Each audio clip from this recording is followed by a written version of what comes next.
Assalamu alaikum wa rahmatullahi wa barakatuh. I'm just talking to you about the correspondence course.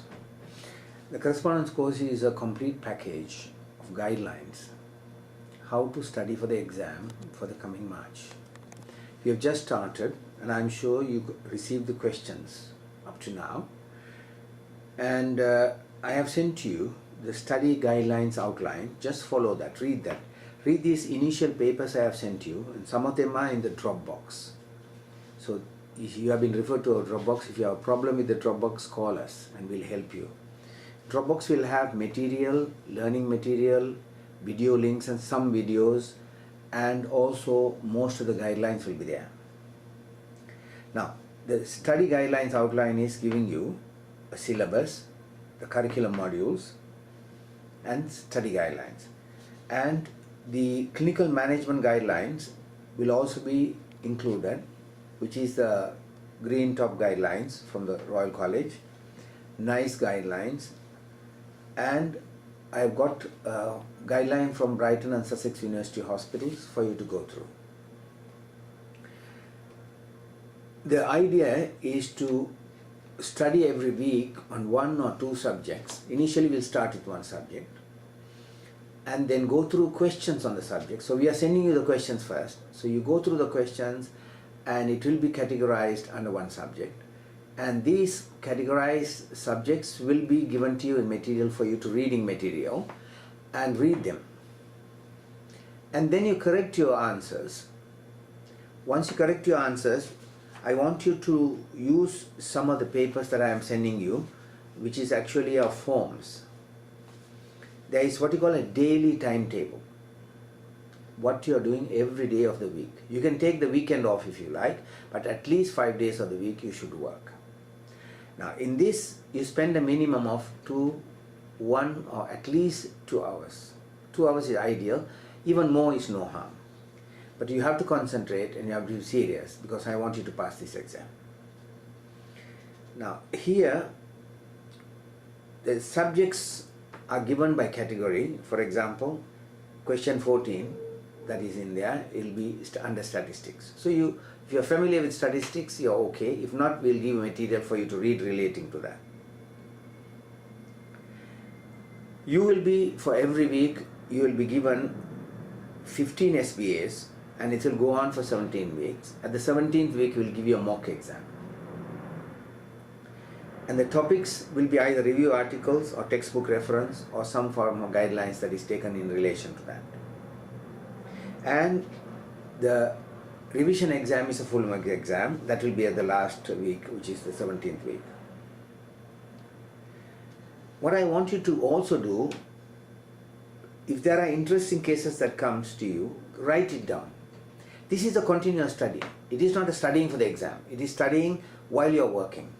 So if you have interesting cases of your own, write it in a single paper and save it, a summary of it. Interesting clinical situation, write it and save it. If you like, send it to me. I'll collect them for you.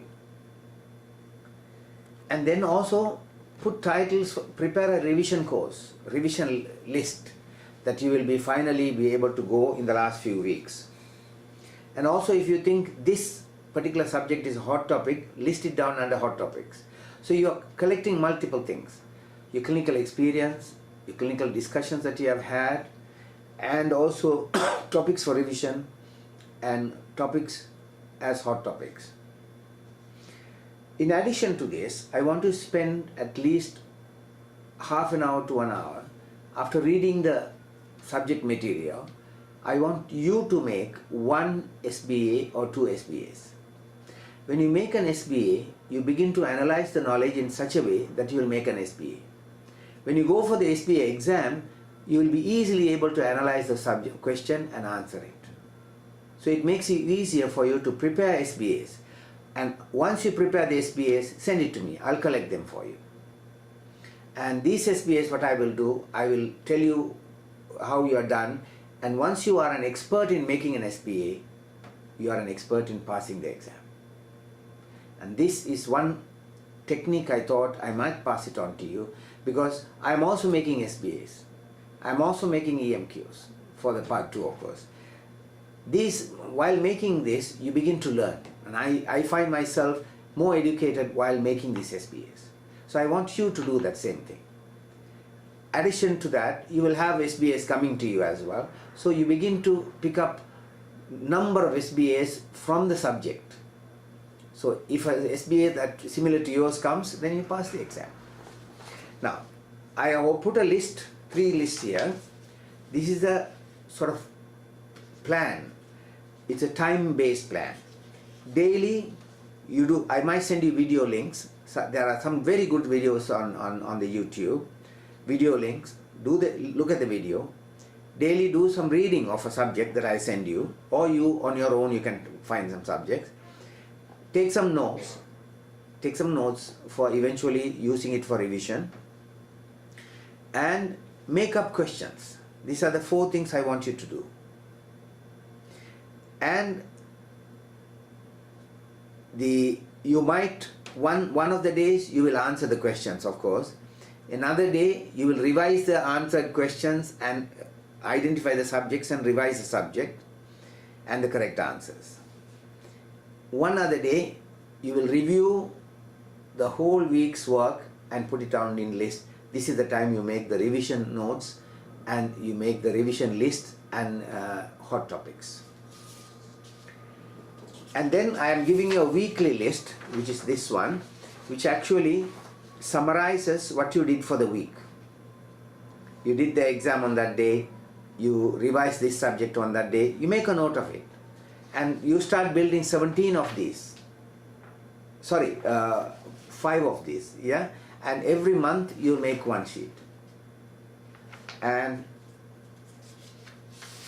your own notes, this is the guidelines I will give you. Making your own notes on this sheet. This is called candidate's record. And this is a suggested plan. So this and this should be similar. This I am sending to you. I will put the things that you need to do, and I say SBA is done on this day and revision on this day, etc., etc. But once that is given to you, you will eventually do that one, which is your own record. It's a blank form.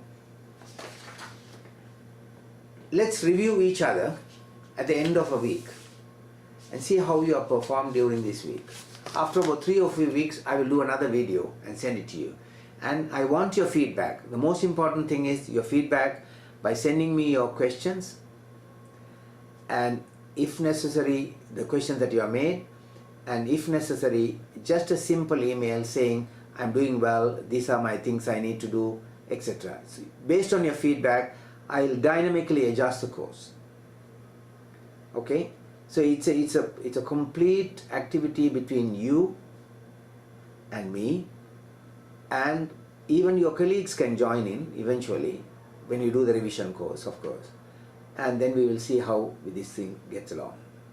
I believe this is a very successful way of overcoming the difficulty at the exam. Good luck to you. Talk to you soon.